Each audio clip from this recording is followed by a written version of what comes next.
அந்த பழைய பேச்சு குறிப்பெல்லாம் எடுத்து படித்து பார்த்து கொண்டிருந்தேன். அன்றைக்கு என்ன நிலைமை இருந்ததோ அதிலே மிக அதிகமான மாற்றங்கள் இல்லாமல் இருப்பது எனக்கு கவலை அளித்தது.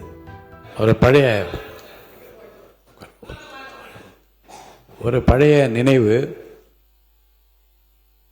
83ஆம் ஆண்டு இதே அவையில் நான் சட்டப்பேரவை உறுப்பினராக இருந்தபோது டெல்லியில் மத்திய அரசின் சார்பில் ஒரு கருத்தரங்கம், fiscal policies between centre and state relationship என்று மத்திய மாநில உறவில் பொருளாதார நிலைமைகள் என்கிற தலைப்பில் ஒரு கருத்தரங்கம். மாண்புமிகு அன்றைக்கு முதலமைச்சராக இருந்து நெஞ்சில் வைத்து போற்றுகின்ற புரட்சித் தலைவர் எம்ஜிஆர் அவர்கள் என்னையும் மாநிலங்களவை மேலவை உறுப்பினராக இருந்த மறைந்த மரியாதைக்குரிய வலம்புரி ஜான் சார் அவர்களையும் அதில் கலந்து கொள்ளுமாறு அனுப்பினார்கள்.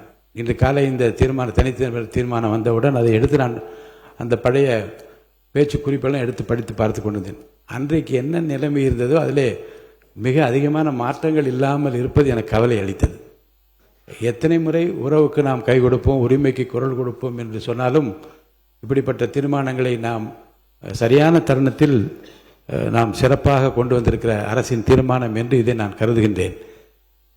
எத்தனை காலம் அதை தொடர்ந்து நாம் வலியுறுத்தி வந்தாலும் அந்த மாற்றங்கள் விரைந்து நிறைவேற வேண்டும் என்று அனைவரும் ஒருமித்த கருத்தோடு அதை ஆதரிப்பது என்பது எனக்கு மகிழ்ச்சி அளிக்கிறது.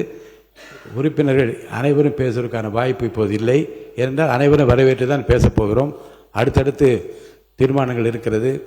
இன்னும் நாம் அவையில் விவாதிக்க வேண்டிய பட்ஜெட் மீது பேச வேண்டிய குறிப்புகள் இருக்கிறது.